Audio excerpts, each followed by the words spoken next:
Result था, ये जो राजस्थान इलेक्शन का रिजल्ट था, ये अपने आप में कुछ नया नहीं था इसमें, क्योंकि हर 5 साल में राजस्थान में सरकार बदल जाती है। और इस बार भी वैसा ही हुआ। तो कुछ भी नया नहीं था। हाँ, ये जरूर था कि जिस तरह से एक नया सीएम आया और बाकी टिकट डिस्ट्रीब्यूशन का जो प्रोसेस था, और जो मतलब कांग्रेस की तरफ से रेजिस्टेंस शो किया गया, और जो इश्यूज थे उन पे काफी बात की जा सकती है। तो हमारे साथ सबसे पहले मैं मिस्टर वीरेंद्र मलिक जी से चाहूंगा कि वो इस पर राय रखें अपनी, क्योंकि मलिक जी एक पेशे से पत्रकार हैं और पिछले 40 सालों से पत्रकारिता से जुड़े हुए हैं। इनका खुद का एक न्यूज़पेपर पब्लिश होता है, साथ ही साथ कुछ अखबारों में भी ये लेख लिखते हैं, सोशल मीडिया पे भी काफी एक्टिव है। और साथ ही साथ मलिक जो होते हैं वो जाट होते हैं। वैसे तो ये पश्चिम उत्तर प्रदेश से इनका ताल्लुक है, लेकिन राजस्थान से भी इनका काफी पुराना संबंध है। तो मलिक जी, मैं आपसे अनुरोध करूंगा कि इस इलेक्शन के बारे में, राजस्थान इलेक्शन के बारे में आपकी आपका क्या सोचना है, आप इसको किस तरह से देखते हैं? हेलो अभिषेक जी, आवाज आई? हाँ, जी जी, बिल्कुल साफ। क्या हाल चाल है? मैं बढ़िया हूँ। हम आज तो आज विषय पे ही बात करेंगे। बहुत बहुत दिनों में बाद मुलाकात हुई है। जी जी जी, बहुत दिन चलो। बाद मुलाकात हुई है। आज हम राजस्थान इलेक्शन पे चर्चा जी करते हैं। कैसे जी जी। देखते हैं इस इलेक्शन को? देखो, जो परंपरा थी वो जो अभी बोला कि 5 साल में चेंज होने वाली है। हर 5 साल बाद नई गवर्नमेंट आती है, दूसरा चीफ मिनिस्टर होता है। लेकिन जो बीजेपी ने ट्रायल किया इस बार अपने सांसदों को भेजकर, मंत्रियों को भेज के, वो मुझे लगता है उनका ट्रायल बड़ा सक्सेस हुआ है। मेहनत में तो कांग्रेस भी कोई कम नहीं थी, लेकिन जो अशोक गहलोत और राजेश पायलट का मनमुटाव दिखाने में तो सब ठीक है कि हम सब एक हैं, सब हमारा पार्टी एक है, हम जोर शोर से काम कर रहे हैं। लेकिन जनता के मन में वो बना हुआ था कि ये दोनों अलग अलग हैं, ये सिर्फ दिखावा करते हैं। और बाद में फिर वो बात आती है कि वो फिर धार्मिक वाला मामला जो जुड़ा है, जो मोदी के साथ जुड़ा है, 370 धारा खत्म करना, राम मंदिर बनाना, तलाक वाला मामला, 3 तलाक वाला, उससे भी लोगों को थोड़ा सा बीजेपी की तरफ जुड़ाव हुआ है। लेकिन जो कांग्रेस में जो चल रहा है अंदरूनी जो खींचातान है, कि राहुल आगे है या प्रियंका आगे है या सोनिया तो अपने घर में बैठी अपने पत्ते चलाती है, ये खड़गे जी भी इनको बना दिया है अध्यक्ष। लेकिन जो कैडर है बीजेपी में, जो आरएसएस का कैडर है, उसका कैडर कहीं ना कहीं काम कर रहा है। इसलिए इन्होंने जो रणनीति बनाई है वो रणनीति कामयाब हुई है। और लोगों ने, जैसे जैसे लोग चाहते हैं कि वसुंधरा चीफ मिनिस्टर बने, उसको हाईलाइट करें, उन्होंने हाईलाइट किसी को भी नहीं किया। कांग्रेस ने तो अशोक गहलोत को लेकर चल रही थी। अशोक गहलोत मेरे ख्याल 75 से ऊपर भी हो गए हैं। लेकिन जो मेन मुझे लग रहा है कि लोगों में जो भय बन रहा था ना, राजेश पायलट का और अशोक गहलोत वाला, वो सामने भी आ रहा था। लोग ये लग रहा था कि ये दिखावा कर रहे हैं, अंदर से कांग्रेस टूट चुकी है। बस यही कहना। Thank you. और ये जो इलेक्शन में, एक तो ये जो कांग्रेस के भीतर का जो मनमुटाव था और जो आपसी द्वेष था, ये तो खुलकर सामने आया। लेकिन एक और बहुत बड़ा एक जो पक्ष था इसका, कि जब चुनाव शुरू हुआ, और चुनाव से पहले के पिछले के मतलब 5 साल थे कांग्रेस के, उसमें कई सारे दंगे हुए राजस्थान में। और दंगों के अलावा कन्हैया लाल जैसा मर्डर केस, और ऐसे ही कई और सारी घटनाएं हुई, जिससे कि वहाँ का माहौल में हिंदू मुस्लिम ध्रुवीकरण काफी हुआ। ये ध्रुवीकरण का एक और आप इसको देखिए कि जब चुनाव हो रहा था तभी एक नीदरलैंड में चुनाव होता है, और वहां पर एक वो एमपी पीएम बन जाता है, या बनने के लिए सबसे बड़ा दावेदार हो जाता है, जो राजस्थान में कन्हैया लाल की हत्या के बाद सबसे पहले खुल के बोलने वालों में से था। चुनाव 2 दिन बाद थे और उसको मीडिया ने खूब हाईलाइट किया। तो ध्रुवीकरण राजस्थान में इस बार हुआ है, इसके बारे में आप क्या सोचते हैं? या पहले भी होता था, या इसी बार हो गया, या इस बार ऐसा कोई एक माहौल बन गया, या एक वजह मिल गई जिसकी वजह से वो ज्यादा हो गया? अब ये मुझे ये लग रहा है कि अगर कांग्रेस या दूसरा अपोजिशन, अभी तो अपोजिशन है सारे, ये बीजेपी के अलावा बीजेपी सेंट्रल गवर्नमेंट में है, कि हम हिंदू के लिए पक्ष में कहें तो हम सांप्रदायिक वादी हो गए। हिंदू के बारे में बीजेपी बोले या आरएसएस बोले या कोई भी बोले कि हम तो सांप्रदायिक हो गए। जो मुस्लिम पक्ष में बोलता है दलित के, वो मतलब देशभक्त हो गए। ये लोगों में बड़ी विडम्बना है, बड़ी लोग सोच रहे हैं कि ये हिंदू मुस्लिम क्या हो रहा है। मेन बात है जागरूकता है। अब मैं तो ये, चलो मैं किसी का पक्ष नहीं लेता हूँ, ना कांग्रेस का ना बीजेपी का, या मैं किसी का सपोर्टर नहीं हूँ, मैं तो एक निष्पक्ष बात करता हूँ। लेकिन जो लोगों में जो अवेयरनेस बढ़ गई है, अवेयरनेस जागरूकता बहुत बढ़ी है इन 4-5 सालों में। ये हिंदू के हिंदू मुस्लिम, हिंदू मुस्लिम, हिंदू मुस्लिम, हिंदू मुस्लिम, तो कट्टरवादिता जो हिंदुओं में भी हुई है, लेकिन मुसलमान तो पहले से कट्टरवादी हैं, बहुत ज्यादा कट्टरवादी हैं। तो इसलिए ये हिंदू मुस्लिम का भी फैक्टर जरूर काम किया है वहाँ। तो हिंदुओं को ये राम मंदिर बनने से, धारा 370 हटने से, तो हिंदुओं में थोड़ा सा जागरूकता हुई है। हिंदू फैक्टर बहुत काम किया है। एक ओके। और पक्ष था जो हम जिस पर बात कर सकते हैं, इस चुनाव में राजस्थान में ये एक अजीब तरह का एक समीकरण देखने को मिला। अगर हम तेलंगाना से इसको कंपेयर करते हैं, इसकी तुलनात्मक अध्ययन करते हैं, तो that was totally opposite to that, कि यहाँ पर राजस्थान में जो शेड्यूल कास्ट और आदिवासी वोट था, एससी एसटी वोट जो था, वो कांग्रेस के साथ नहीं गया। और दो तीन पार्टियां थी जिनका मैं नाम भी लेना चाहूंगा। पहली पार्टी थी भारतीय आदिवासी पार्टी, दूसरी थी बहुजन समाज पार्टी, और एक दो और छोटी पार्टियां थी जिन्होंने 5-7 सीटें जीती। और तकरीबन 5% वोट जो एससी एसटी का था टोटल वोट शेयर में से, उसको वो ले गई। वैसे तो देखा जाता है, या कांग्रेस ये क्लेम करती है कि एससी एसटी वोट पर उसका प्रभाव रहता है, लेकिन यहाँ पे राजस्थान में ऐसा दिखा नहीं। और शायद उसी का ये परिणाम था कि बीजेपी और कांग्रेस में लगभग 3% वोट शेयर का अंतर था। और अगर ये एससी एसटी का जो 5%, 5.5% वोट शेयर अलग गया, और 5 सीटें भी कम हुई, अगर ये कांग्रेस के पक्ष में जाता तो कांग्रेस फिर से सरकार बना सकती थी। ये एससी एसटी जो दलित ट्राइबल का जो वोट है, ये राजस्थान में बिल्कुल, इसने बिल्कुल एक दूसरी तरह से एक मैंडेट दिया। तो इस बारे में कुछ आप कहना चाहेंगे?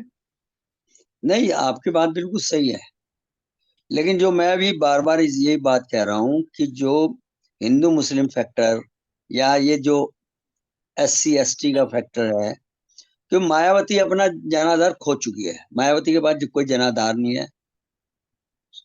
ये यूपी तक भी क्लियर हो जाएगी, यूपी में भी कोई जनाधार नहीं है।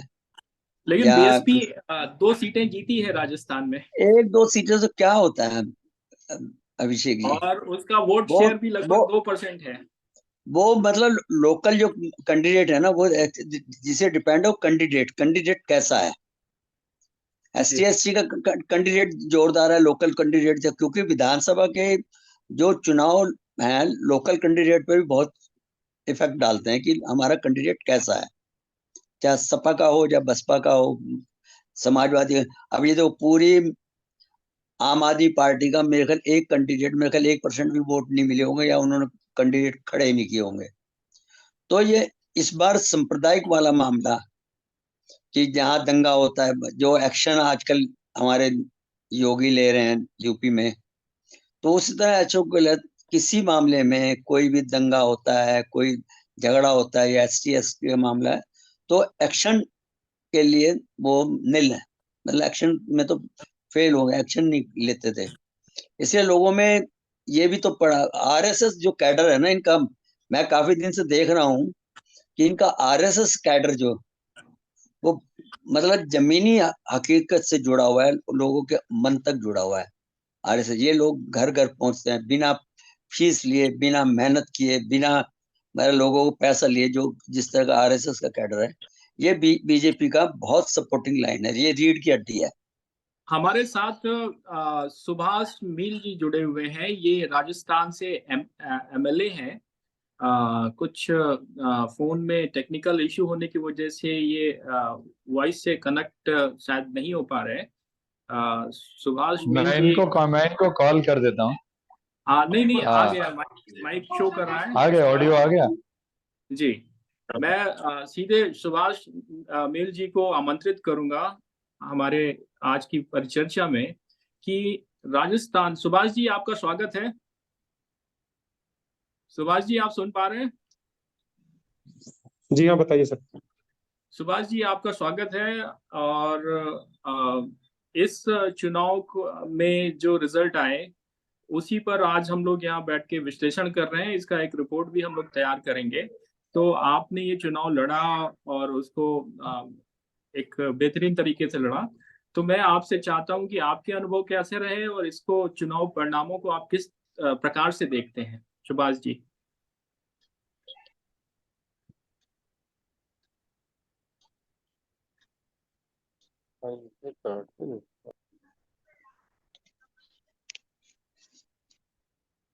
कुछ टेक्निकल इशू है सुभाष जी की तरफ से, इसी वजह से वो कनेक्ट नहीं कर पा रहे सही से।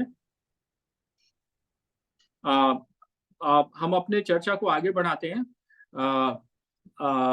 मेरे साथ अमन बंधवी जी हैं। अमन बंधवी जी एक बहुत ही रिनोन्ड PR कंसल्टेंट हैं और पिछले 30 सालों से PR और टेक्नोलॉजी में के एरिया में काम कर रहे हैं। तो चुनाव को कैसे मास कम्युनिकेशन मीडियम से लोगों का ओपिनियन चेंज किया जाता है, कैसे चुनाव को प्रभावित किया जाता है और कौन कौन सी चीजें होती हैं जो एक चुनाव का परिणाम बनाने में मदद करती हैं, उस पे अमन जी अपनी बात रखेंगे। मैं अमन जी से अनुरोध करूंगा कि राजस्थान चुनाव पर अपना वक्तव्य दें। Aman ji.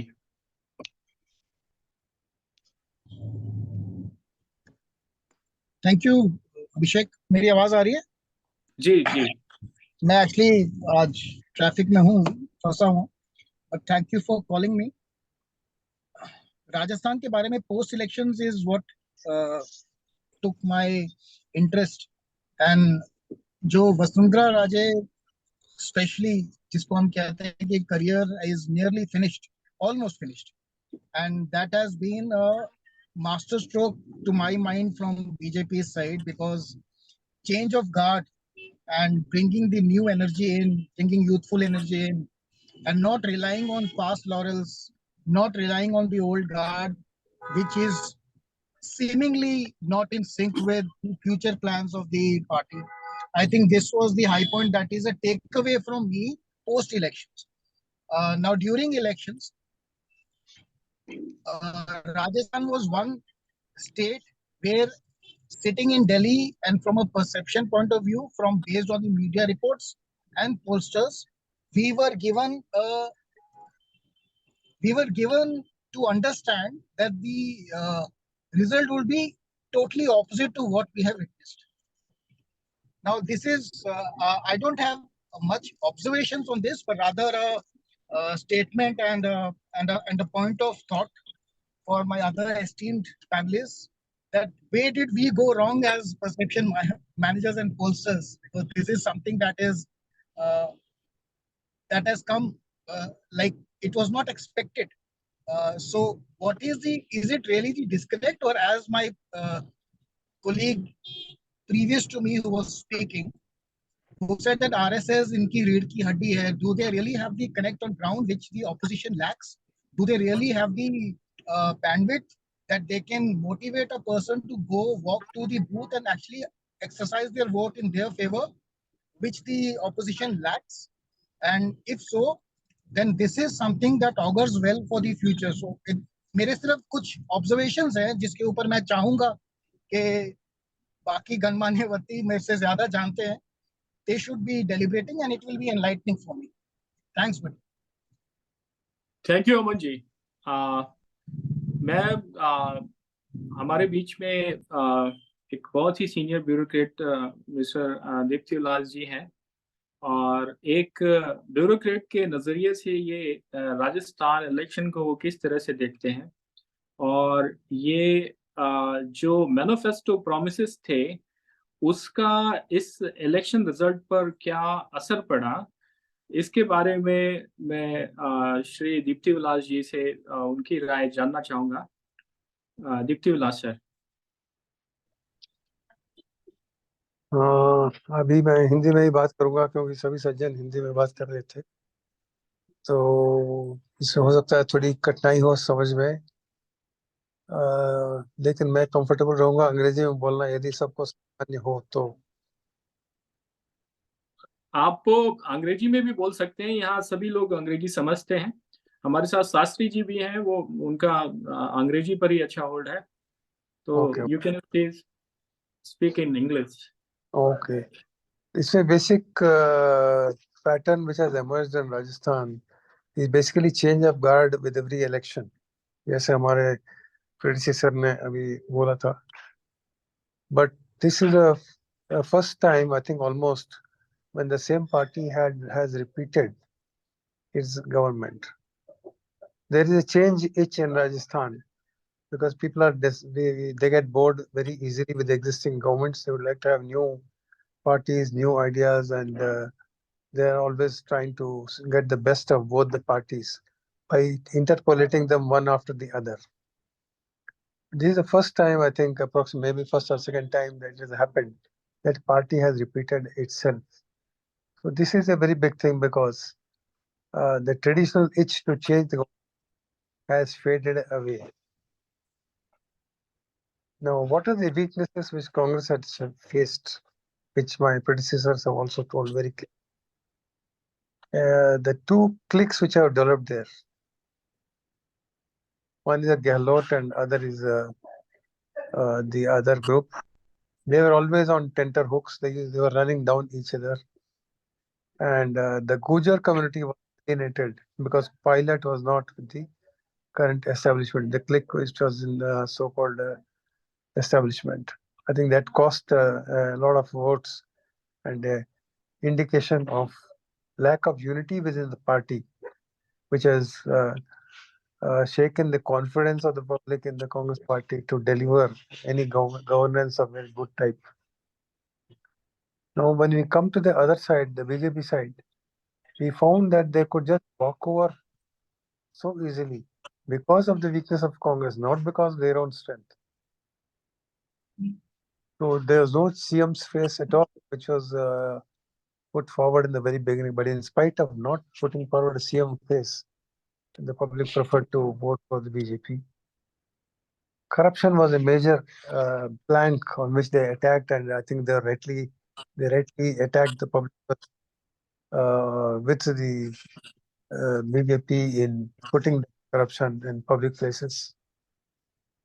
And somehow a new electoral sort of bloc had developed in Rajasthan, that of women. We have seen this element in other elections, other states also, that because of provision for rural homes, drinking water, law and order, toilets, cooking gas support. The women had come forward in large numbers to support BJP. But this is a new sort of electorate that has been built up by the BJP in the last 5 years. We have seen this element in other states also. The women have come out to vote in a big way. The percentage used to be 20-30% lower than men, but then it has come up, the difference has gone down substantially. And they have actively supported BJP, and passively by voting, even without canvassing, they would support the BJP. There was a sort of implicit trust in our Prime Minister, Mr. Modi, to deliver. People knew that whatever he promised, he delivered. And the talk of guarantees which has taken place in the election atmosphere made people believe that all the pronouncements and all the promises made by BJP will be definitely delivered. So there was a confidence in delivery. And of course, the underlying Hindutva sort of feeling was there, definitely. And we can feel that many Hindus would have been tempted to vote for him rather than, in fact, our Mr. Malik ji also had mentioned this fact earlier also. There's some sort of a polarization community, may not be 100%, but it was definitely, to some extent, there was a bit of polarization we could see. So basically, these are the issues from both sides, and it was looking like an election which BJP will never win because of historical precedents. This fact was undone by the BJP, by its very good image, the corruption-free image, the ability to deliver image, and support to women who constitute almost half of the percentage of voters.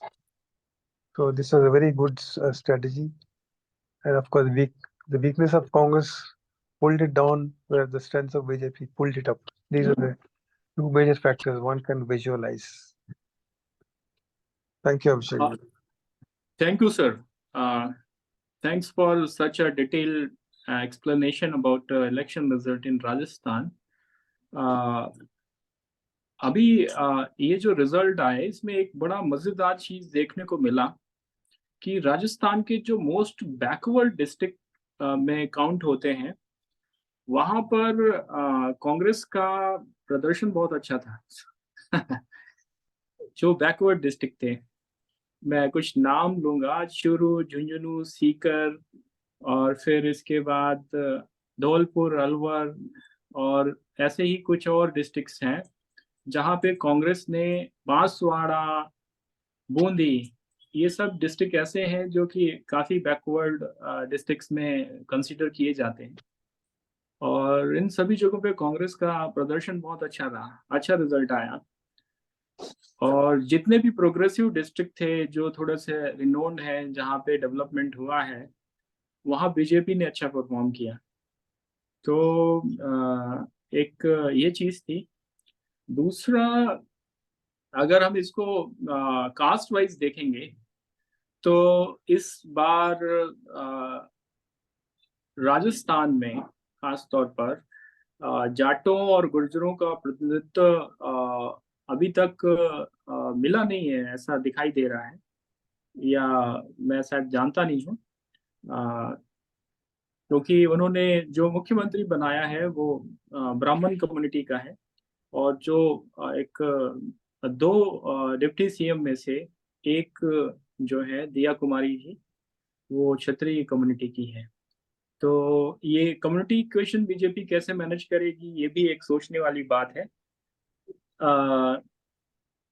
जो हमारी वहाँ की पुरानी CM Shrimati Vasundhara Raje जी थी, वो मतलब उनकी शादी जाट कम्युनिटी में हुई थी, तो वो जाट, और वैसे वो मराठा सिंधिया कम्युनिटी से आती थी, ग्वालियर घराने से, तो वो ये इक्वेशन बैलेंस करती थी। और राजस्थान में जाट और गुर्जर का इश्यू, कास्ट इश्यू एक बहुत सेंसिटिव इश्यू रहा है, शुरू से ही रहा है। तो सरकार तो बन गई है, अब ये कैसे मैनेज होगा, कैसे ये आगे चीजें चलेंगी, ये देखने वाली बात होगी। फिर जो दूसरी बात है कि ये जो इलेक्शन हुआ, इसमें बहुत सारे एग्जिट पोल आए थे। एग्जिट पोल ने अपने अपने ओपिनियन दिए थे, ज्यादातर गलत ही साबित हुए, कुछ एक कुछ छोड़कर। लेकिन हाँ, ये जरूर है कि जो एक हिस्टोरिकल ट्रेंड था कि राजस्थान में गवर्नमेंट रिपीट हो जाती है 5 साल में, वो हुई। तो हमारे साथ मिस्टर शास्त्री जी भी हैं। I request Mr. Sastry to put some light in this election if he wants. Mr. Sastry. Okay, thank you, Abhishek ji. I see what I understand by many of the elections, not only Rajasthan in particular, that Vasundhara Raje Scindia's government, earlier government, went down because, I mean, they did not get elected again just because they were highly corrupt. I could, we could feel it from Karnataka that this government is so corrupt.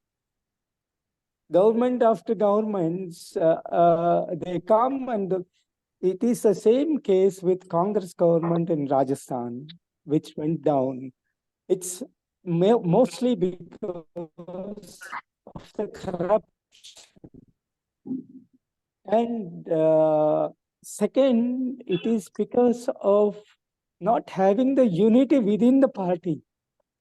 And that means it is question of leadership. There is a leadership, which is questionable. It is because of corruption issues that rises within the party. I don't know how BJP is going to manage in the days to come. Other than, there are other issues like you said, Guljar and Jat, and so many caste equations and all. Along with that, it is not Modi who is going to govern that state. That is what happened in Karnataka. The Karnataka BJP government was highly corrupt. Not only anti-incumbency, it is also how you govern the state that matters a lot. Even the BJP has come to power right now, that does not mean that they will remain forever. Well, if they have to remain again and come back again, they have to give best of the best governance. So that it is not, it is not doubtful. Nobody can have a doubt on that government, for which there is a saying. If you are, there is a saying in this thing. If there are three things, if you are good in three things, one is if your mouth is good, then you can live anywhere. If you have a good character, you can make your life anywhere. If you have a good this thing, you can survive. These governments, or like you take any other government in any other state, they won't come back to power. They did not come back to power just because they are not Modis who are the chief ministers. Why people voted for BJP is that it is looking at, I mean, at least some percentage of people, they have looked at Modi and have elected the government. Thank you. This is what I feel from the bottom of my heart. I don't know. Please. Thank you, Abhishek ji. Thank you, Mr. Sastry.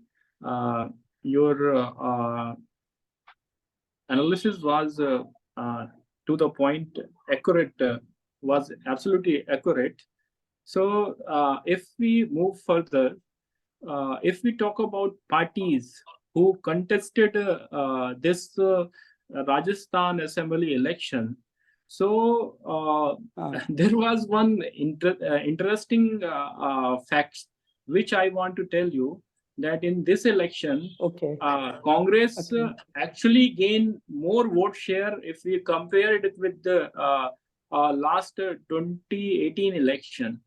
In 2018 election, Congress vote share was around 39.40%, while 30%. While in this election, Congress vote share was 39.53%. So there was a 0.23% increase in Congress vote share. If we compare it with 2018 election, while BJP gained around 3.61% vote share. So that is one thing. Okay. Second part is that in this election, there was, which I told everyone earlier, that in this election, there was other parties as well who contested and took a substantial vote share from Congress, majority from Congress. Party like Rashtriya Loktantrik Party, headed by Mr. Hanuman Beniwal, and supporting party ASP. ASP party is basically a Dalit party headed by Mr. Chandrasekhar Azad. So both party won 3 seats in this election, Rajasthan election, and vote share was around 3%. Similarly, Aam Aadmi Party contested around 85 seats in Rajasthan and lost all. JGP was another Jat party, because JJP is basically a fraction of earlier fraction of INLD. So INLD also fight this election. Other parties like Bharatiya Tribal Party, AIAM, and Communist Party, Samajwadi Party, and Bharatiya Adivasi Party. These all party contested this election, this Rajasthan election, and got substantial vote share. But overall, in overall fight, BJP vote share was was enough to create a form government in Rajasthan again. So this is in terms of vote share and number and party. There is Abhishek ji, can I Yes. Can I take little more time? If you, is it okay with your permission? Yes, And yes, all please. of your permission. Please, please. See, yes. Yeah, vote share wise, that there is an increase of 0.3% or something like that to Congress. Is it correct? Am I correct? Yes, the, correct, the correct, number is correct. correct? 0.3%? 0.23%. And there is that increase 0.23%, close to 2.23%. That is not enough for Congress to convert it into the majority numbers. Why? Because the reason that there is no unity in the party. There is no good leadership in the party. If you see all these 5 years or 3-4 years of governance in Rajasthan that is the reason why they could not convert their increase in the vote share into majority or numbers, MLAs. That is one thing. Second thing is that the 3% that is the increase in BJP's vote share was, yes, sir. Should I continue? Should I Yes, continue? yes, please. The 3+% vote share of BJP was able to give them the majority. It is a spread. It is not, we cannot just take the numbers on the averages, because it is spread over so many things, so many areas, which may not result in an MLA or which may not convert into an MLA seat for them, the increase. Where the increase for BJP was was higher percentage, and they were able to manage with more seats. I do not say with the same governance level that Rajasthan BJP government had. If that continues, same thing continues again with the BJP. Next time BJP won't, I don't think this increase will have them they will have any benefit. They might vote in the Lok Sabha to Modi, BJP again. but not the state BJP government. If that same thing Vasundhara Raje Scindia's government did, if that continues from the present government, then same thing will happen to BJP in the next election. Happen to this thing, corruption and the best good, along with the caste equations, is my sincere view. Thank you. Thank you, Mr. Sastry. You are absolutely right. Corruption and governance are two main issues which BJP have to focus. मुझे भी 2 Right minute का now- time दे दीजिए। मलिक जी, आप कुछ कह रहे हैं? हाँ, मुझे भी 2 मिनट का टाइम दे दीजिए। जी जी बिल्कुल, आपके पास है समय जी। यही मैंने आप पहले बात किया था कि जो हिंदू मुस्लिम वाला फैक्टर बहुत काम किया है, क्योंकि लोगों में एक दिमाग में बैठ गया था कि जो छोटे छोटे वोट, मतलब कि 1% उसको चला गया, 1% उसको चला गया, आपको चला गया, बसपा को चला गया, सपा को लोगों ने ये दिमाग में बैठ गया कि इन लोगों को वोट देना के लिए अपनी वोट खराब करना है। तो 2 मेन मेजर पार्टी कांग्रेस और बीजेपी, इन दोनों की वोटिंग परसेंटेज जो आप बता रहे हैं कि बढ़ा है, वो मेन है कि लोगों में एक जागरूकता बन गई है कि छोटे छोटे वोट क्यों बांटे, छोटे छोटे वोट क्यों काटे, मतलब 1%, 2%, आधा %, 0.25%। तो ये वोट जो बटने वाला, मैंने ये समझता हूँ कि अवेयरनेस बहुत बड़ी है, और अवेयरनेस इन पार्टियों ने खुद बढ़ाई है। कोई हिंदू की बात करता है, कोई दलितों की बात करता है, कोई मुस्लिम की बात करता है, कोई फलाने की बात करता है, मतलब बातों में लोगों को अवेयरनेस पैदा कर दी है। लोगों का दिमाग चलने लगा कि अब ये वोट परसेंटेज खराब करना है कि अगर हम छोटी छोटी पार्टियों को वोट देंगे। नेशनल पार्टी हमारे यहाँ 2 ही हैं, कांग्रेस और बीजेपी। वोट अगर खराब करेंगे या सही करेंगे लोग इसमें, और आने वाला टाइम भी यही होगा। लोकसभा चुनाव 6 महीने भी नहीं बचे हैं, 6 महीने के अंदर अंदर चुनाव होंगे। ये लोग जो वोट का जो छोटे छोटे वोट बटेंगे नहीं, वो नहीं बटेंगे। ये वोट एक जगह ही पड़ेंगे, या तो बीजेपी को पड़ेंगे या कांग्रेस को पड़ेंगे। ये जागरूकता है लोगों में, अवेयरनेस बहुत बड़ी है। ओके जी बिल्कुल, सच बात आप कह रहे हैं, ये जमीन पर भी दिखाई देता है। ये बात जब अभी मैं जयपुर में था तो मुझे कुछ लोगों से बात करने पे समझ में आई थी। That was a focus group study. So based on that, we identified that at this point of time, in spite of we can say that you are humble, you are honest, you are good character person, and you are doing good for your society. But in spite of that, people will not prefer you because of your winnability factor. So now things are becoming more and more polarized. So जो आपका observation है वो बिल्कुल सही है। मेरे साथ अंतरंग आनंद जी हैं। ये एक स्पिरिचुअल सोशल एक्टिविस्ट हैं और पिछले 35 सालों से इसमें लगे हुए हैं। इन्होंने अपना पूरा जीवन इसको दिया है। ये देश के अलग अलग क्षेत्रों में भ्रमण करते रहते हैं। तो एक पक्ष है जो करप्शन का है, और करप्शन को किस तरह से ये धर्म से जोड़ के देखते हैं, और किस तरह से जो आज की हमारी राजनीतिक व्यवस्था है वो पतन की तरफ जा रही है, उसको ये बताएंगे हमें। और साथ ही साथ क्या ये राजस्थान इलेक्शन का जो रिजल्ट आया उसके पीछे क्या कारण हो सकते हैं आपके सोचने के नजरिए से, उसको भी बताएंगे। अंतरंग जी। जी अंतरंग जी, नमस्कार जी, प्लीज। सुन पा रहे हैं? जी जी जी।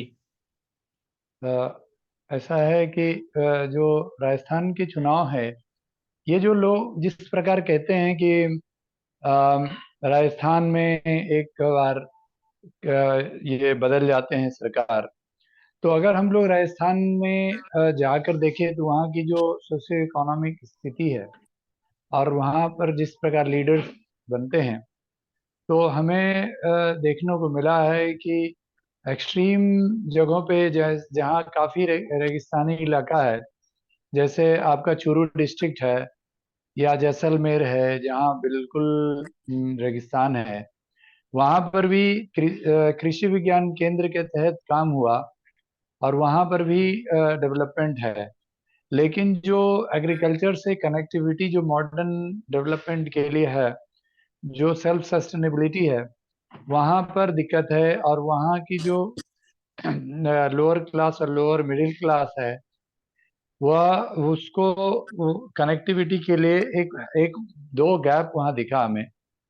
एक तो राजस्थान के जो रिच लोग हैं, जो और थोड़ा मिडिल क्लास और अपर मिडिल क्लास के लोग हैं, वो लोगों ने बिजनेस क्लास से जुड़े हैं और उन लोगों का डेवलपमेंट है। लेकिन उन लोगों ने राजस्थान के विकास के लिए काम करने में एक जो डेवलपमेंट है जो वह दिखता नहीं है। इसीलिए वहाँ की ट्राइबल पॉपुलेशन आपको दिखेगी कि वह आपको अलग अलग देश के अलग अलग भाग में वह बंजारे के रूप में दिखते हैं। और प्लस वहाँ के जो लोग हैं वो लोग भी लेबर के रूप में काम करते हैं। तो यहाँ काफ़ी सोशल एक्टिविटीज़ और स्पिरिचुअल काम भी हुआ। एजुकेशन में भी काफ़ी डेवलपमेंट हुआ। यानी मैं आपको फिर से सरदार शहर का उदाहरण दूंगा कि यहाँ पर आचार्य विनोबा भावे 1950s में आए थे और गांधी विद्या मंदिर वहाँ पर कन्हैयालाल दुगड़ जी के साथ उन्होंने स्थापित किया 50s में। और आज वहाँ पर वो यूनिवर्सिटी है जो कि काफ़ी एजुकेशन में काम किया। झुंझुनू जैसे जगह पे भी एजुकेशन के लिए काफ़ी जाना जाता है। लेकिन इसके बाद भी जो लीडर्स हैं, वह लीडर्स अगर वहाँ की economic development, social change and cultural values को लेकर के काम नहीं करते, इसीलिए यह फेरबदल होता रहता है। इसीलिए आज अगर यह सरकार भी आई है तो हमें लगता है कि अगर यह सरकार अगर सही में जो धर्म आधारित राजनीति है, और धर्म यह कहता है जो हमेशा से मैं बताता हूँ ऋग्वेद के श्लोक के आधार पे, संगच्छध्वम संगवदध्वम संगो मननसि जानताम देवा भागम यथा पूर्वे संजना उपासते समानी व कुति समान हृदय निव समान मस्तु वो मनो यथा व शुशासति। यह प्योरली इकोनॉमिक्स का श्लोक है जो ऋग्वेद में है कि चले साथ में चलना, साथ में बोलना। तो यह संघ की बात है। और आप शाखाओं में और आप आरएसएस के मीटिंग्स में भी यह बोला जाता है। लेकिन इसको पालन करने के लिए कोई एजेंडा, कोई मैनिफेस्टो नहीं है। और फिर उसके बाद पंडित दीनदयाल उपाध्याय जी का जो क्षेत्र रहा, और उसके बाद अगर पंडित दीनदयाल जी के एकात्म मानवतावाद को देखा जाए और उस एकात्म मानवतावाद के आधार पर अगर काम देखा जाए, तो इकोनॉमिक डेमोक्रेसी की बात उन्होंने कहा। लेकिन इसके बाद भी डेवलपमेंट्स के लिए काम कम होता है, इसीलिए पॉलिटिशियंस बदल दिए जाते हैं। तो अगर धर्म आधारित राजनीति हो, जो ऋग्वेद जैसा कह रहा है कि वैल्यू बेस्ड डेवलपमेंट हो, जहां पर जो स्थानीय लोग हैं उनके विकास के लिए employment opportunity based on agriculture और नेचुरल रिसोर्सेज के आधार पर हो, फिर वहाँ पर जो भी कल्चरल वैल्यूज है उसको समझा जाए। जैसे बहुत सारी चीजें हैं जो वहाँ पर सिर्फ अगर आप जयपुर में ही जाएं तो जयपुर में प्रिंटिंग का काम होता है, लाख की चूड़ियों का काम भी होता है। यानी आर्ट एंड क्राफ्ट इंडस्ट्री को भी प्रमोट करके हम लोग बहुत सारा डेवलपमेंट कर सकते हैं।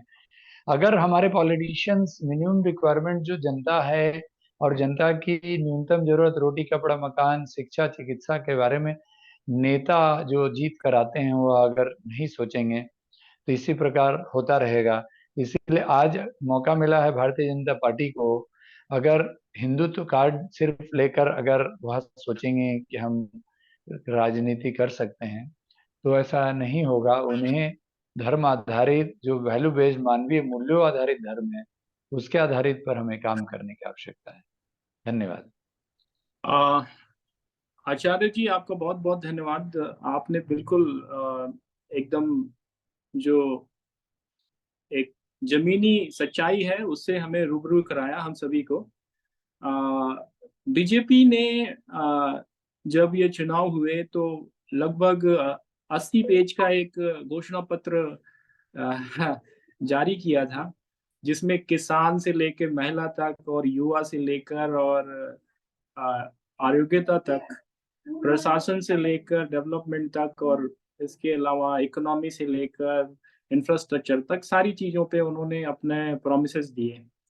इसी तरह से कांग्रेस ने भी अपना एक बहुत लंबा चौड़ा घोषणा पत्र लाया था और उसमें उन्होंने बहुत सारे पॉइंट्स, 40-50 पॉइंट्स दिए और उसमें उन्होंने उसको कवर करने की कोशिश की। बहुत वादे किए गए थे, फ्रीबीज का बहुत सारा था कि हम ये करेंगे वो करेंगे, ड्रॉप आउट करने वाले युवाओं को विशेष ध्यान देंगे। बहुत सारे प्रोमिसेस थे जो कि अगर हम राजस्थान सरकार का बजट देखते हैं तो हमें लगता है कि ये वे पूरे कैसे करते हैं, क्योंकि सरकार की आर्थिक स्थिति जो है वो किसी से छुपी नहीं है। जो राजस्थान प्रदेश है आज भी कर्जे में है, कैसे पूरा करते पता नहीं।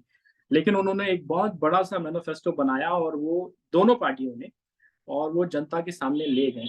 तो ये जो मैनिफेस्टो पार्टियां बना रही हैं और उसको जनता के सामने ले जा रही हैं, उसका कितना असर पड़ता है कितना नहीं पड़ता है, जनता इसके बारे में कभी उनसे पूछती भी है या नहीं पूछती है, ये तो एक चर्चा का विषय है। हमारे बीच में अभिजीत चतुर्वेदी जी हैं। ये एक बहुत ही एक प्रख्यात टेक्नोलॉजी कंसल्टेंट हैं। कई सारे राजनीतिक पार्टियों और लीडर्स के लिए इन्होंने काम किया है देश विदेश में। वो अभिजीत जी, मैं आपसे पूछना चाहूंगा, ये राजस्थान चुनाव जो हुए इसको आप किस तरीके से देखते हैं, और राजस्थान का जो ये 5 साल का जो सरकार बदलने का एक ट्रेंड है, इसको आप किस तरीके से देखते हैं? अभिजीत जी। थैंक यू अभिषेक जी, बड़ी अच्छी चर्चा हो रही है and it is very interesting to see different point of views. और काफी चीजें कवर कर ली हैं आप लोगों ने, सारी चीजें लोगों ने पहले कह दी हैं और मैं उन्हीं बातों को थोड़ा अपने हिसाब से भी कहना चाहूंगा। देखिए, जब भी जिस भी स्टेट में आप पीएम सीएम के हिसाब से पीएम सीएम के हिसाब से आप जब भी किसी भी उसको कर देंगे, किसी भी स्टेट में इलेक्शन का अगर कॉन्वर्सेशन नैरेटिव ऐसा बिल्ट हो जाएगा तो वो हमेशा बीजेपी के पक्ष में जाएगा। आप मानिए या मत मानिए, if it is Gehlot welfare scheme versus Modi magic will win, because Modi magic has got a pan India presence, Gehlot has got a state level presence. When you fight, एक स्लेज हैमर है और एक नीडल है। अब आप स्लेज हैमर का use अगर needle की जगह पे और नीडल का यूज आप स्लेज हैमर की जगह पे करेंगे तो कभी आपको ठीक रिजल्ट नहीं आने वाले। ये बहुत नॉर्मल सी कॉन्वर्सेशन है, बट इसको कांग्रेस और बाकी की पार्टियां समझ नहीं रही हैं। अभी जैसे किसी ने बहुत अच्छी बात कही थी कि हमको एक लो लेवल पे हम लोगों को स्टेट लेवल पे काम करने की आवश्यकता है, लोकल लेवल पे काम करने की आवश्यकता है। अगर आप उनकी जो मेन प्रॉब्लम्स हैं उनको सॉल्व करेंगे तो काफी कुछ इम्प्रूवमेंट हो सकता है। अभिजीत दूसरी चतुर्वेदी चीज, जी, sorry to interrupt, Abhijit Chaturvedi ji and Abhishek ji, Antarang Anand ji, I have told in the meeting, I'm speaking out of my experience. What you said is right. Somebody in the state level is also required, like Modi. Why people get attracted to Modi? Or if Modi says at least 10 people out of 20 people will vote for Modi. Why? Because he is honest to the core. Because he is a leader. We don't not only require one Modi at the center as a prime minister, we need hundreds of Modis. We need hundreds of such people as chief ministers. We don't just require one Gandhiji is not enough in our country. We need thousands of Gandhijis throughout the country. It was in those days where there was no information, transfer like we have right now. There was no communication, but still people believed in one Gandhiji. Now one Gandhiji is not enough. We are educated in such a way that is not enough for us. I am sorry to interrupt you, and this is a point which you took from what I said. It seems it is right. In one of the meetings when I said, people said we will bring Modi and get the vote. I said it is not possible. You have to create one Modi in the state also. And because of that, you know, when it was actually happening, when it was pointed out in the party and in the government, they said we will bring Modi, and it is not, it will not work. I don't think it has worked in Rajasthan also. Like you said, we need Modi in Rajasthan also. Not only one Modi, hundreds of Modis, hundreds of Gandhijis, hundreds of Subhash Chandra Bose. Thank you. Sorry to take your time and all. You know, it may be politics, but there are few statesmen who can see the future, next generation. I am really taken aback by the people who cannot see next generation. We have been a society for so long that we saw next generation, good of next generation, who is called a statesman. We see very few people. Maybe Modi is one of them, that people speak from bottom of their heart and give the votes. I don't think any other factor, unless and until BJP or Congress or any other damn party, if they don't have people who can work like Gandhiji, Subhash Chandra Bose, Modi, it is going to be 5 years or less than 5 years government. Like we see in Karnataka or any other state, it will go in few days. Because politicians do not have vision for next year. They are not bothered about people when they come to power. That is what is happening irrespective of the party. You take Aam Aadmi Party, for example, what Arvind Kejriwal promised. He sat in Maidan in Delhi along with, what is his name, the social worker, the great saint, kind of Anna Hazare. Where is the value of Anna Hazare and Kejriwal now? Kejriwal is no thief than any other politician in the world. He is worse. This is what is happening. Power is corrupting people, or I don't know what it is. Unfortunate to say all these things, that this education, all the culture that has been bought, they have been bought, or I don't know, next generation, previous generation, or their society, or their parents. Unfortunately, politicians are a class wherein wherein they start this thing. What is this? These culprits in the society, in the governance, everywhere. This thing. It has become irrespective of the party. They don't have next vision for next generation at all. None of the parties, excepting that we saw in the Lok Sabha this time, that some of the bills have been inspected. There are so many acts and laws which are British time. They don't have relevance. What is our MPs and MLAs doing? Why have we elected them?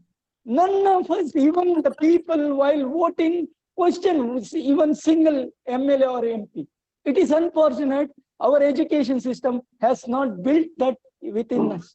Unless and until we are human beings who can think, who can, this thing, it is like we are bought by for some money, 10,000 or 5,000 rupees. And we vote for somebody who is this thing.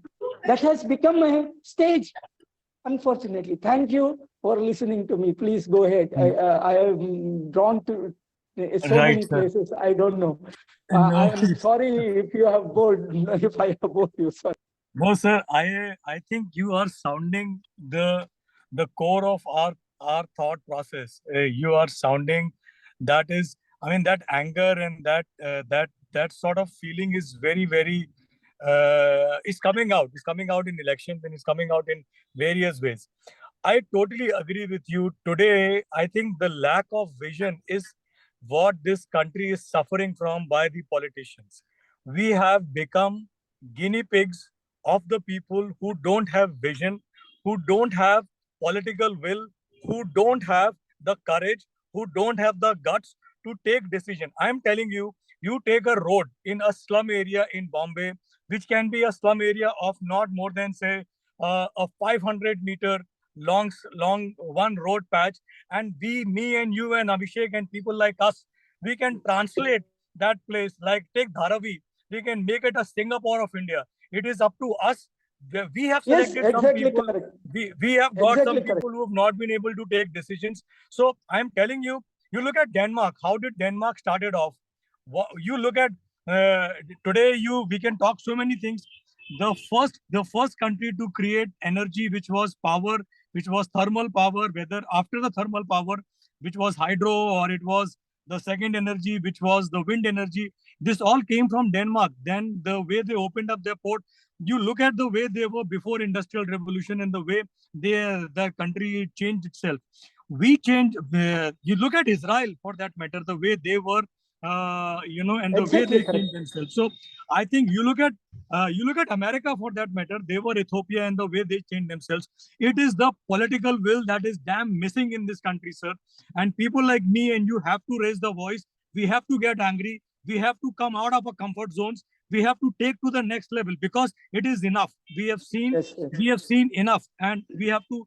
I'm telling you, I should be out of my window screaming in my car and shouting at everyone standing out on the road, saying that get out of your comfort zone, do something for this country. You've been, you've kind of, you've been born in this country. This constitution has been created by you. This is for your well-being. When will you have it? When will you get it? You didn't have it. Your forefathers didn't have it. Your grandchildren will not have it. Why are we damn living in this country? Why can't we go and make that change? Are we waiting to become a Pakistan, or we are waiting to become another, Ukraine in the matter? Who are we trying to? Where are we trying to go with this? Sorry, I also got digressed, but you've actually got me. You've actually got me thinking, and you've actually got me in a very interesting mode. Coming back to the election, and I'll just take a minute. I feel you can't have 22 lakh youths be fooled around. When I am giving an examination, you don't have screening test. If you have screening test, you bloody well do it properly.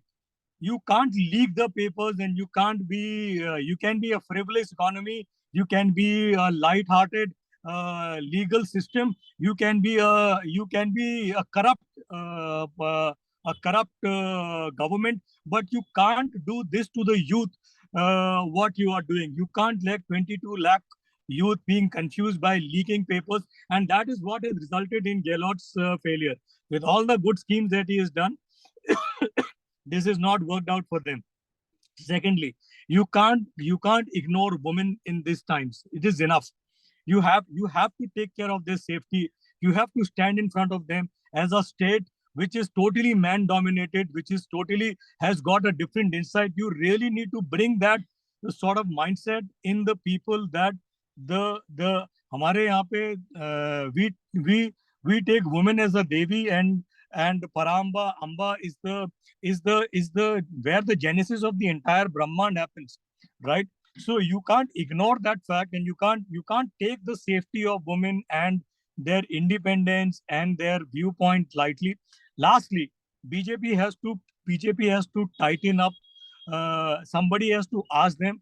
I am dying to get a good opposition. That is a worthy opposition. That is an honest opposition. That is a better opposition. I wish I had a better party. We want Modi, but we want, like you are saying, we want a better Modi or a better person at every state level. So my suggestion is that whatever Vasundhara Raje has been doing, and whatever the differences they have internally, they have to resolve it if they want to win the election next time. And I think more sessions like these are needed, where people should come on board and voice. I'm very, very bullish about active politics, and I feel people like you should come in front and take this forward. Thank you so much, Abhishek ji, and everyone else, and I'm excited to be a part of this group. Thank you. ये छगन सिंह जी आ गए हैं, लेकिन उनका audio on नहीं हो पा रहा है। छगन सिंह जी अहोर से एमएलए हैं, तो उनका ऑडियो शायद ऑन नहीं हो रहा है। मैं एक बार उनको कॉल कर दूं।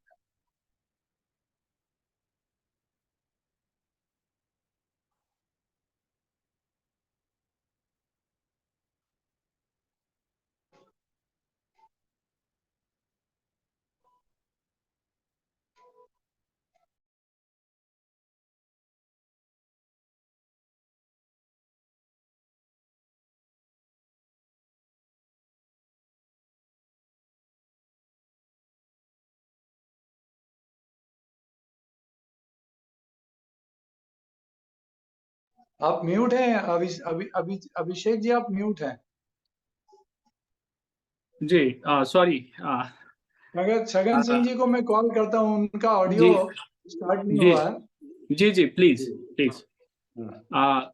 अभी जो शास्त्री जी ने बात किया वो बहुत ही सही बात है। अभिजीत जी ने जो बात रखी वो बिल्कुल टू द पॉइंट है। आज का विषय हमारा जो है वो विषय राजस्थान चुनाव का विश्लेषण करना है, तो हम उसी पर सीमित रहेंगे। इस विषय पे आगे हम लोग चर्चा करेंगे। वैसे इस विषय पे मैं भी बहुत सारी बातें कहना चाहता हूँ, लेकिन आज नहीं। ये जो चुनाव परिणाम है जो आया, और जो जिन वजहों से आया, उन पर लगभग सभी विषयों पर चर्चा कर चुके हैं। लेकिन अब क्योंकि सरकार बन चुकी है, और सरकार बनने के बाद नई सरकार की बहुत सारी जिम्मेदारियां हैं, और जो उन्होंने घोषणा पत्र इतना बड़ा बनाया है उसकी प्राथमिकताओं के बारे में हम जानना चाहते हैं। अगर छगन सिंह जी हमारे साथ जुड़ पा रहे हैं तो हम इस जो बीजेपी के घोषणा पत्र है उसको वो किस प्रकार से लागू करने जा रहे हैं उसके बारे में छगन सिंह जी से जानना चाहेंगे, और उनके चुनावी अनुभव और जो चुनाव परिणाम जो राजस्थान के चुनाव परिणाम आए हैं उसके बारे में उनके विचारों को हम जानना चाहेंगे। छगन सिंह जी।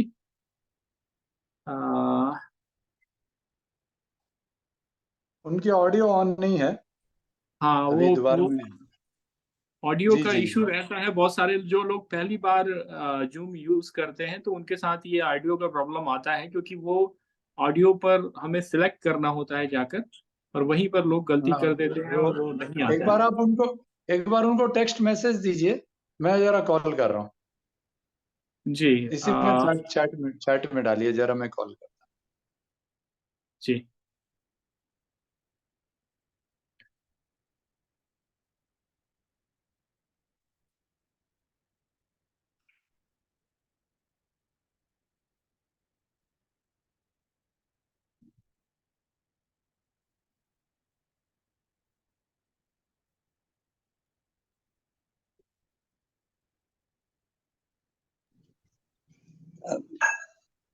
हेलो जी अभिषेक जी। जी।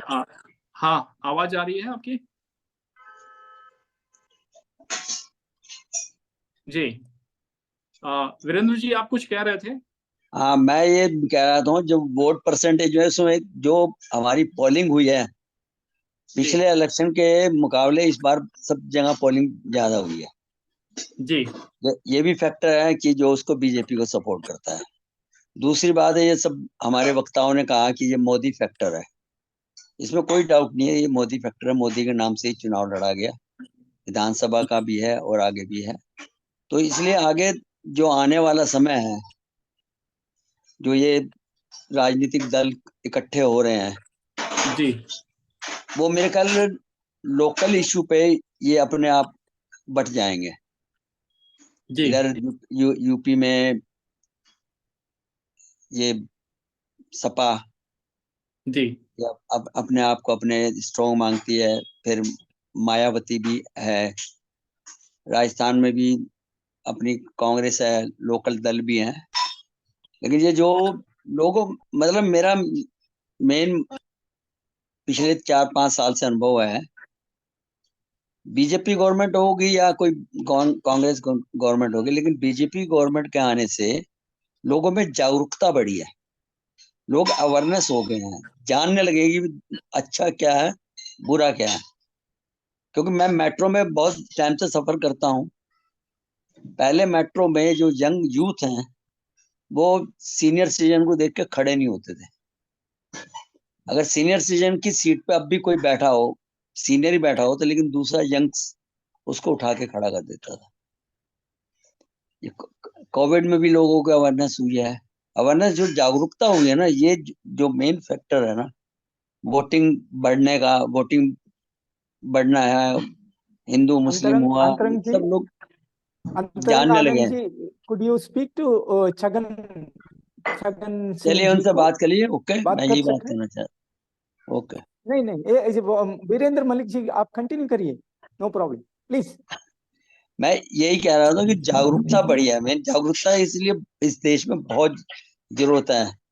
अब ये मेन मगर जो पोलिंग जो बढ़ रहा है, पहले कम परसेंटेज था, परसेंटेज पोलिंग का बढ़ रहा है, तो लोगों में जागरूकता है। बस मेरा कहना ये है। Okay, thank you. Thank you Virendra ji. जो आपका कहना है वही सच्चाई भी है कि जागरूकता बढ़ रही है। जागरूकता बढ़ रही है तो इसके पीछे जो पिछले 10 सालों में विशेषकर या 15 सालों में जो ये इंफॉर्मेशन टेक्नोलॉजी रेवोल्यूशन हुई और 2014 से जो डिजिटल इंडिया मिशन चालू हुआ, तो उसने बहुत बड़ा रोल प्ले किया है। ये स्मार्टफोन आया है तो बहुत सारी समस्याएं लाया है, तो कुछ अच्छाइयां भी लाया है। लोग ज्यादा जागरूक हो गए हैं, लोगों को सूचनाएं समय पे मिलने लगी हैं, या अब तो मैं बोल सकता हूँ कि समय से पहले मिलने लगी हैं। रिक्शा तो वाला भी exactly Paytm correct, you are correct, you are Abhishek ji, right, rickshaw वाला भी Abhishek ji, you Paytm are use कर राइट। रहा है आजकल। रिक्शा वाला भी वेरी पेटीएम गुड, यूज करता है। Know that is good, that is good. तो Same time, it has also touched the wrong side. That is what Abhishek ji said. It has also become a disadvantage in some of these things. Let the Paytm be used by rickshawala and even the small this thing here. But at the same time, it should not be used to do some some XYZ criminal activity. That is the ये Correct, भी बढ़ correct. चुकी we है। need to have. Yeah. ये आप सही बात कह रहे हैं कि जितना लोग अवेयरनेस हो रहे हैं, तेजी से बढ़ रहे हैं, ये मीडिया का यूज हो रहा है या सोशल एक्टिविटीज बढ़ रही हैं, तो उसका कई लोग बहुत ज्यादा मिस यूज भी कर रहे हैं। जी, उस पर अब उसी मिसयूज के विषय में अगर हम बात करते हैं तो few of them are the use of fake news, mis information, dis information, propaganda campaigns. तो इनकी वजह से हो क्या रहा है कि लोगों में बहुत सारी गलत धारणाएं भी बन रही हैं, और वो जो गलत Yes. धारणाएं हैं वो हमारे समाज को शायद पथ भ्रमित भी कर सकती हैं। That is a kind of a threat for our coming generation. Anand, So the use of artificial intelligence and other sophisticated ACT methodologies and techniques are actually threat to our democracy and our civilization. So this is one part, but there are several other good use cases of these technologies, modern ICT technologies. So we can appreciate all those innovations and new softwares like exactly. WhatsApp and Zoom. But Yes, yes. we have Like to the meeting we are having be, now from different yes, locations. Yeah. And Antarang Anand ji has not switched on his mic. That is why he is speaking but not able to hear, not audible to us. Antarang ji.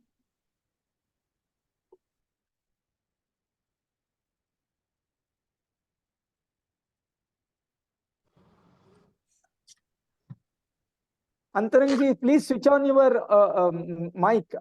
You are not audible to us. You are trying to say something. Antarang ji. Antarang ji. Antarang Anand ji. You are trying to say something to us. But you are not audible because you have not switched on.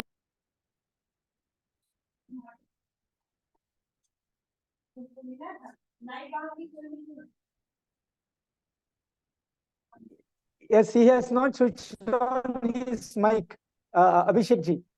That is why he is not audible. Now he is. Hello. Yes. Yes, Hi. audible now. Can you hear me? Yes, yes. Now you are audible. Yes, yes. Now you are audible. Means Thank I you. was talking to Chhagan ji से मैं बात कर रहा था, उनको मैं audio start करने का हेल्प कर रहा था, जैसे मैंने शास्त्री जी को हेल्प किया था, लेकिन वो कर नहीं पाए। Thank you, तो thank you. Yes. हाँ, तो उनका हो नहीं पाया। वो कनेक्टिंग टू ऑडियो कर रहे हैं, लेट हिम कनेक्ट। तो उनको हम लोग सुनेंगे, फिर कंक्लूड करेंगे। अच्छा बन छगन जी अहोर से हैं, 2 लोग और थे, मुझे लगता है स्टार्ट हो गया उनका। छगन जी सुन पा रहे हैं क्या?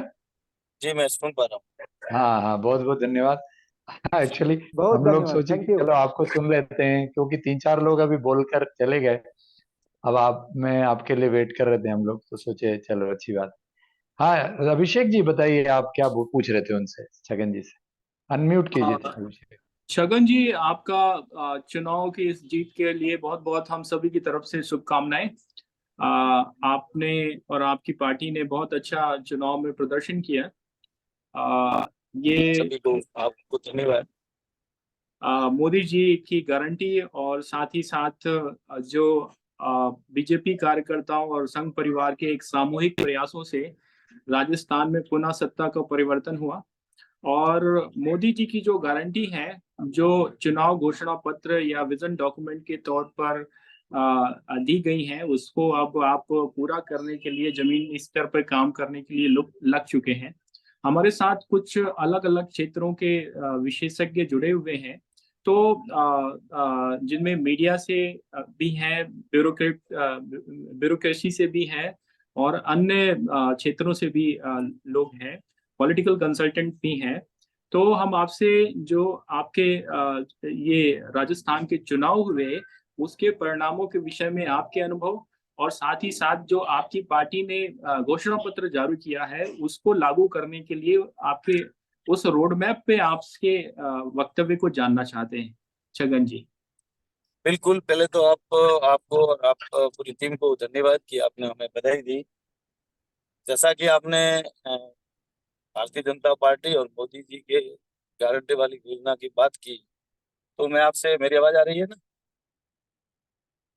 आवाज आ रही है, आपका आवाज सुन रहे हैं हम। जी धन्यवाद, जी please ji go ji ahead. जी जी। तो उसमें मोदी जी की जो गारंटी है, उसका मैं आपको कुछ पीछे लेके जाना चाहूंगा, पिछले 9.5 वर्षों का कार्यकाल मोदी जी का। तो मोदी जी ने जो चुनाव लड़ते समय जो भी बात रखी थी कि हम सबका साथ, सबका विकास, सबका विश्वास और सबका प्रयास, उस धारणा को लेकर जिस प्रकार से जी जी आगे बढ़ते गए मोदी जी में, उन्होंने उनके थीम वाक्य में तो और बातें जोड़ दी थी। आपने देखा होगा कि अभी एक विकसित भारत संकल्प यात्रा निकल रही है प्रत्येक ग्राम पंचायत मुख्यालय पर। तो मोदी जी ये जानकारी ले रहे क्या, वो मैंने जो योजनाएं शुरू की थी, भले वो प्रधानमंत्री आवास योजना हो, भले वो जल जीवन मिशन वाली योजना हो, प्रधानमंत्री किसान सम्मान निधि हो, भले सॉइल हेल्थ कार्ड वाली बात हो, आयुष्मान स्वास्थ्य कार्ड वाला बात हो, जो भी योजनाएं जो आम जन के लिए जरूरी था, मुद्रा वाला वो बात हो, वो क्या लोगों तक पहुंच रही है, उसको लेकर एक रथ निकला है। और हर ग्राम पंचायत स्तर पर उसका पूरा पूरा ब्यौरा लिया जाता है, और कितने पात्र व्यक्ति जो इसके लिए एलिजिबल है, उन कोई बचा तो नहीं, अगर वो बचा है तो उसे उसी टाइम, जैसे उज्ज्वला गैस, प्रधानमंत्री उज्ज्वला गैस कनेक्शन के अगर जुड़े हुए नहीं है लोग और उसके पास सुविधा नहीं है, तो उसको हाथों हाथ गैस कनेक्शन देना। प्रधानमंत्री किसान सम्मान निधि से अगर किसान जुड़े हुए नहीं है, तो हाथों हाथ उनका किसान सम्मान निधि से जोड़ना। और प्रधानमंत्री आवास योजना के एलिजिबल लोग है, लिस्टेड है, तो उसमें कब तक उनको बना के दे देंगे, ये व्यवस्था की है। तो ये मोदी जी जो बात करते हैं, वो धरातल पर भी देखना चाहते हैं कि काम हो रहा है कि नहीं। इसी कारण से पूरी जनता का विश्वास मोदी जी में है, भारतीय जनता पार्टी में है। इसलिए ये चुनाव, जिस प्रकार से राजस्थान का चुनाव सब अलग अलग मीडिया वाले अलग अलग बता रहे थे, लेकिन एक तरफा बहुत ही बहुमत 115 सीटों के साथ में, राजस्थान के साथ में मध्य प्रदेश, छत्तीसगढ़, और तीनों स्टेट में एक तरफा भारतीय जनता पार्टी का बहुमत आया। ये मोदी जी पर विश्वास है, और भारतीय जनता पार्टी के जिस प्रकार से काम कर रही है जनता के बीच में, उसका विश्वास है लोग।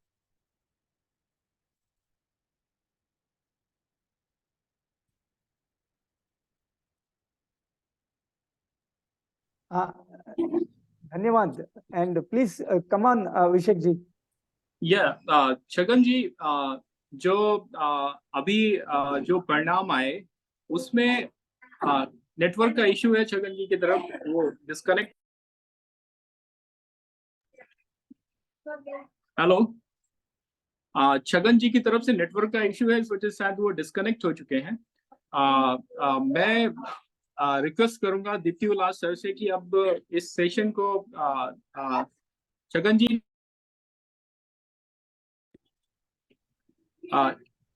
छगन जी ने फिर से ज्वाइन कर लिया है। हेलो जी छगन जी। जी गहलोत जी की वो कौन सी गलतियां थी जिनकी वजह से कांग्रेस सरकार गई और कांग्रेस का वोट शेयर बढ़ा, इसके बावजूद भी कांग्रेस की सरकार गई, तो इसके वजह से ये जो कांग्रेस की तुष्टीकरण की नीति थी जिसमें उन्होंने मुस्लिम वर्ग विशेष को ज्यादा तवज्जो दी, उसको आप किस तरह से देखते हैं और उसका चुनाव पे क्या असर रहा? ये बिल्कुल सही बात है कि इनकी नीतियां जितनी भी बनती है वो तुष्टीकरण के ऊपर बन रही है।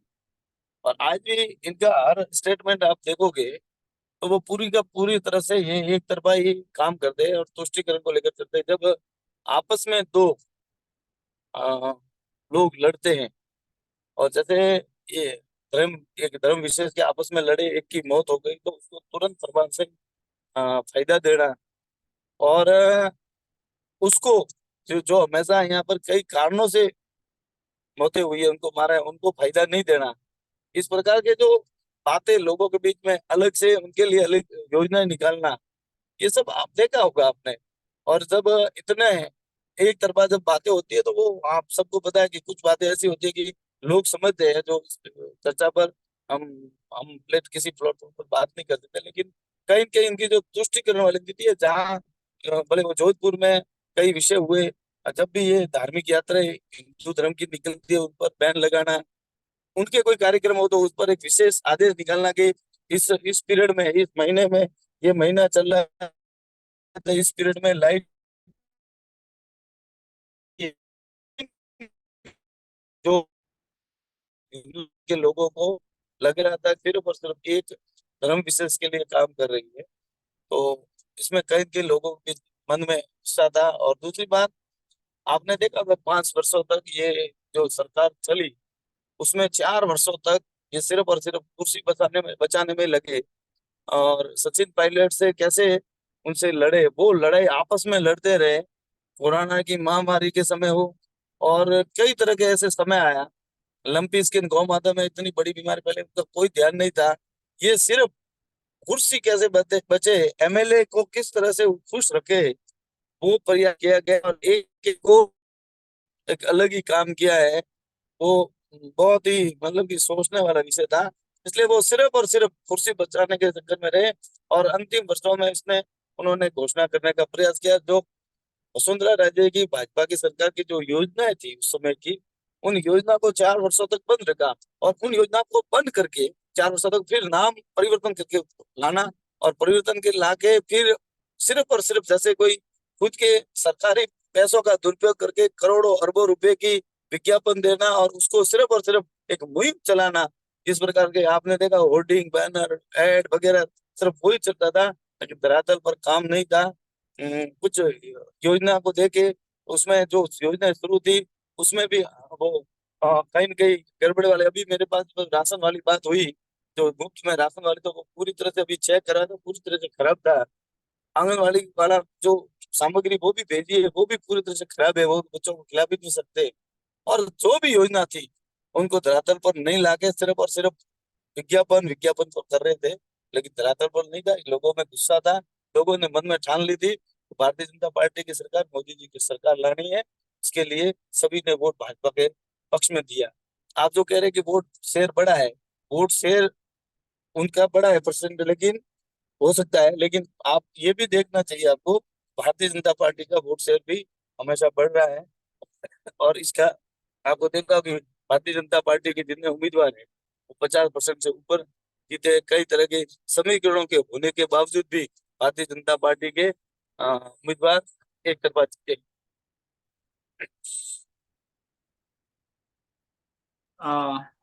बिल्कुल सही बात कही आपने। और ये जो चुनाव परिणाम थे वो कहीं ना कहीं जो मोदी जी के पिछले 10 साल 9 साल का कार्यकाल है और उनके जो किए गए जनता के लिए कार्य, जो उन्होंने जनता को फ्री राशन दिया, जो जनता के लिए उन्होंने काम किया, जिस तरह की उन्होंने योजनाएं लाई, तो उसके एक स्वीकृति के तौर पर देखा जा रहा है। और साथ ही साथ एक और जो अच्छी चीज देखने को मिली हमें, कि जिस प्रकार से बीजेपी ने भजन लाल शर्मा जी को मुख्यमंत्री के चेहरे के तौर पर लाया, तो वो भी एक कार्यकर्ताओं के बीच और बीजेपी और संघ परिवार से जुड़े हुए वो लोग जो पिछले दशकों से काम कर रहे हैं, जमीनी स्तर पर काम कर रहे हैं, उनके लिए एक बहुत बड़ा एक मैसेज आप इसे मानिए, या एक उनके लिए एक प्रोत्साहन मानिए, कि एक जमीनी कार्यकर्ता को किस तरह से जमीन से उठाकर मुख्यमंत्री बनाया गया। जनता में बहुत अच्छी इससे एक मैसेज गया है। और साथ ही साथ जो मोदी जी का सबका साथ सबका विकास का जो लक्ष्य है, जो उनका भावना है, उसको पूरा करने के लिए सभी मिलकर काम करेंगे, ऐसा हम सभी आशा करते हैं। और साथ ही साथ व्यक्तिगत तौर पर छगन जी, आप बेहतर काम करेंगे, आपको अच्छे दायित्व मिलेंगे, आप को अच्छा पोर्टफोलियो मिलेगा, ऐसी भी हमारी आशा है। और साथ ही साथ अभी आने वाले चुनाव में सभी की सभी लोकसभा सीटों पर बीजेपी जीतेगी, ऐसा भी हम आशा करते हैं। साथ ही साथ आपने समय दिया, हमारे अन्य साथी भी हैं, अन्य साथियों की तरफ से मैं चाहूंगा कि अगर छगन जी से कोई भी प्रश्न करना चाहता है तो वो कर सकता है। और क्योंकि हमारा समय अब केवल 5 मिनट शेष है, इसके बाद हम लोग ये सेशन खत्म करेंगे। मैं अनुरोध करूंगा दीप्ति सर से, मैं अनुरोध करूंगा अंतरंग जी से, अभिजीत जी से, अमन जी से और शास्त्री जी से, कुछ भी अगर कोई प्रश्न करना चाहते हैं तो कर सकते हैं। और हम 5 मिनट में सेशन को, वीरेंद्र मलिक जी से कुछ भी प्रश्न पूछना है तो पूछ सकते हैं। Yes, I have a question, Abhishek ji. Chagan Singh ji, I am not very good in Hindi. मैं उसके लिए इंग्लिश में बताता हूँ, वो अभिषेक जी आपको हिंदी में बताएगा। पूछिए, आप इंग्लिश में भी पूछ सकते हैं। Strategy to win next, what is your strategy as a party BJP in Rajasthan? That parliamentary election छोड़ो, वो आप you will win, no doubt. I will guarantee it. And what is your strategy that next election, next assembly election in 2028, you won't lose? बिल्कुल, हमारी strategy final है। Abhishek ji please translate. मेरे को पता चल रहा है इंग्लिश में, आपको मैं जवाब देता हूँ आपको। ओके। तो हम 2028 का चुनाव, मैं आपको बता दूं कि अब वो परंपरा टूट जाएगी कि एक बार भाजपा एक बार कांग्रेस। इसका मुख्य कारण है कि पिछली बार कुछ त्रुटियां हो सकती थी, हमसे जो त्रुटियां हुई उसको नहीं करेंगे, लेकिन जो हमारी योजना है, जो केंद्र सरकार की योजना है और जो राजस्थान सरकार की योजना है, उसको तो हम धरातल पर लागू करेंगे ही। उसको बहुत अच्छे से लागू करके जनमानस ने अब वो जनमानस ने मान लिया है कि भारतीय जनता पार्टी ही विकास करवा सकती है और लगातार करवा सकती है। इसलिए भारतीय जनता पार्टी को लगातार कोई आवाज नहीं आती? नहीं आ रही है, वेरी गुड, आपकी आवाज आ रही है। हाँ, तो बहुत अच्छा। भारतीय जनता पार्टी को अगर लगातार हम सत्ता में रखते हैं तो पूरे राजस्थान, जो अभी भारत विकसित संकल्प जो 2047 का सपना है, उसी प्रकार से राजस्थान को अगर नंबर 1 पर लाना है विकास में, तो भारतीय जनता पार्टी की लगातार सरकार की आवश्यकता रहेगी। ये सब जनमानस ने ठान लिया है।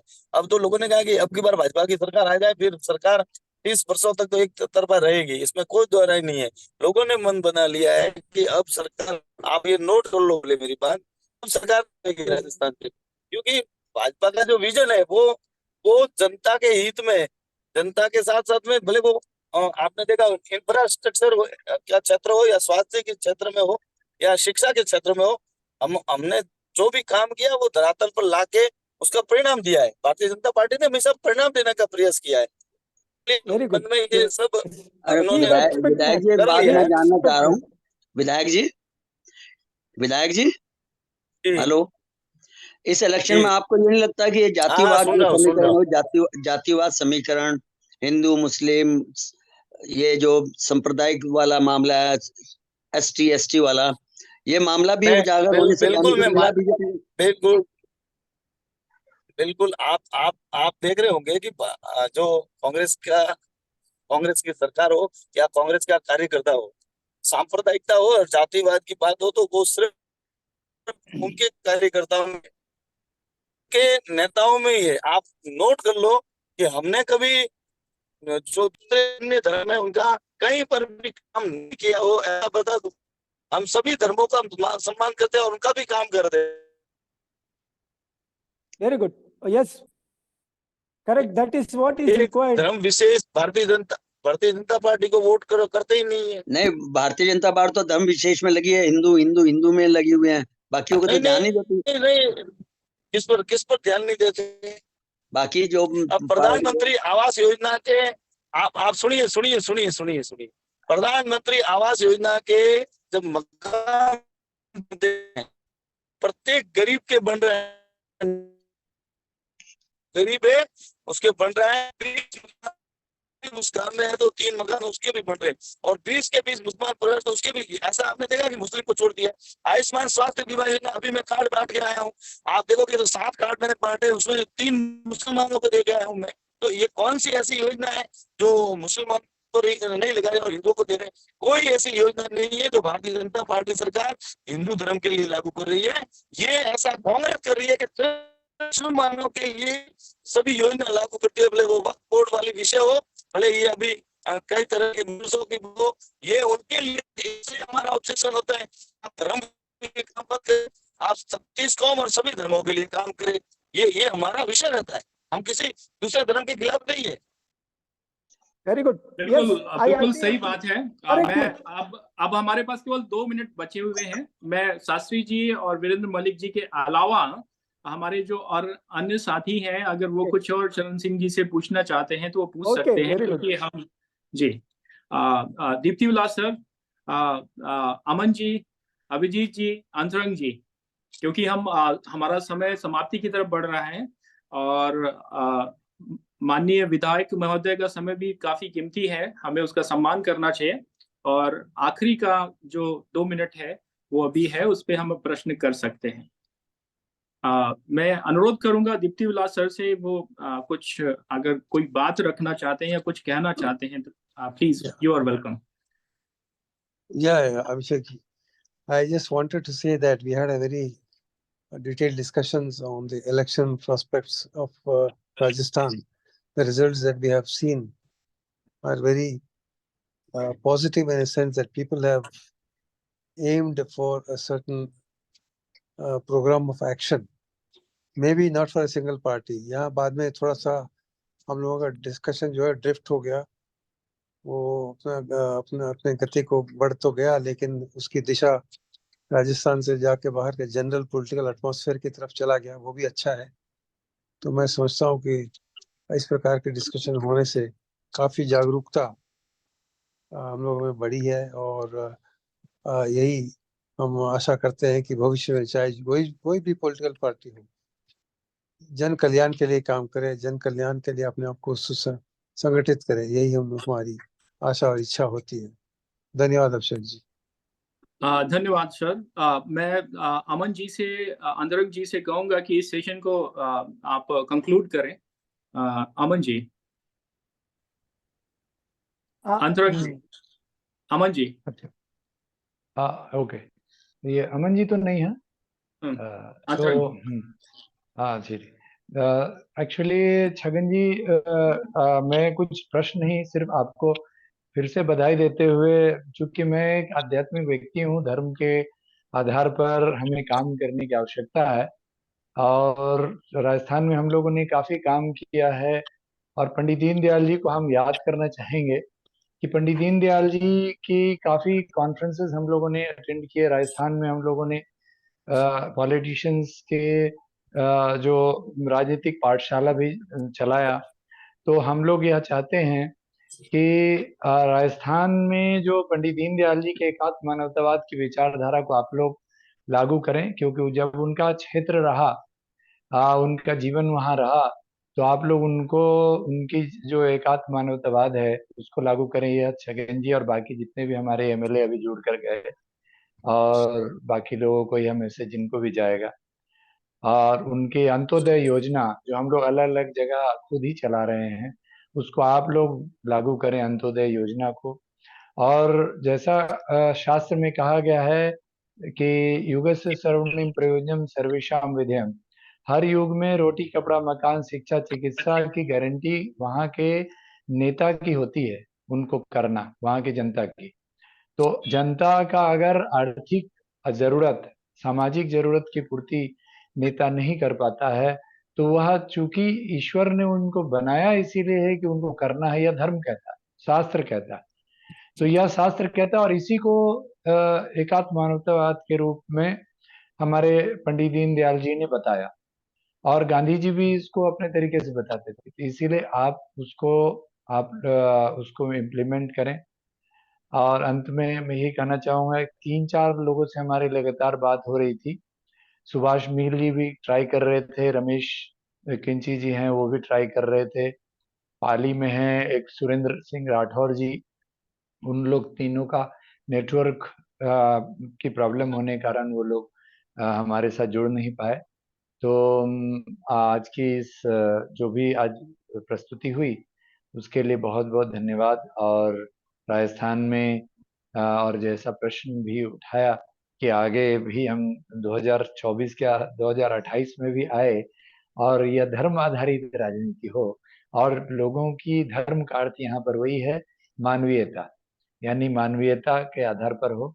ऐसा जो मध्य प्रदेश के पंडितों के साथ सुनने को मिला कि मौलवियों को पेंशन मिलता है, छगन जी अगर सुन रहे होंगे तो यह ध्यान दीजिएगा कि मौलवियों को अगर पेंशन मिलता है और पंडितों को की न्यूनतम जरूरत की पूर्ति नहीं होती है, तो इस पर भी ध्यान दिया जाए कि जो हमारी धर्म के रक्षक हैं उनको रोजी रोटी के लिए स्ट्रगल ना करना पड़े। और सरकार की यह ड्यूटी है कि आज जो लव जिहाद जैसी चीजें होती है वो इसीलिए होती है कि घर घर में पंडित अपना ड्यूटी पूरा नहीं करने जा पाते हैं, क्योंकि वह धर्म का प्रचार ही नहीं करते, वो संस्कृत नहीं पढ़ाते, भगवत गीता नहीं पढ़ाते, वो योग आयुर्वेद से जोड़ते नहीं बच्चों को, तो संस्कार और संस्कृति नहीं मिलता, जो गुरुकुल शिक्षा थी वो नहीं मिलती। तो जिसके कारण जो संस्कृति है जो वह बेघर हो जाता है। तो दोनों को जोड़ना जरूरी है कि आप आर्थिक जरूरत को भी पूर्ति करें और धार्मिक जो जरूरत है, मानवीयता है, उसको भी पूर्ति करें। धन्यवाद, नमस्कार। धन्यवाद। I want to recite a mantra and bless Mr. Chagan Singh ji, if it is okay for this thing, with this mantra. Om Indra Shrestha Anidravina Nidhehi Chittin Dakshasa Subhagatam Asme Posham Rayena Marishtin Tanuna Am Swadmanam Vachasudinatvamanha Am. Meaning of this mantra is every moment be blessed by Lord Indra. The Lord Indra as mentioned in Rigveda. Thank you. Namaste.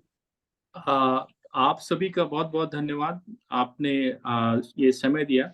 मैं छगन जी का, दीप्ति विलास sir का, वीरेंद्र जी का, शास्त्री जी का, अंतरंग जी का और अमन जी का, अभिजीत जी का, सभी का धन्यवाद देता हूँ। और हमारे वो साथी जो जुड़े हुए थे और बीच में उनको जाना पड़ा, उन सब का भी। ये जो अभी हमारी चर्चा हुई है उसको हम एक डॉक्यूमेंट के तौर पर सभी को भेजेंगे। और छगन जी अगर चलते हुए आप कुछ संदेश देना चाहते हैं तो हम उसको भी सुनने के लिए तैयार हैं, अन्यथा ये सभा हमारी समाप्त की ओर है और फिर आपसे चर्चा होगी। आज के लिए इतना ही, धन्यवाद।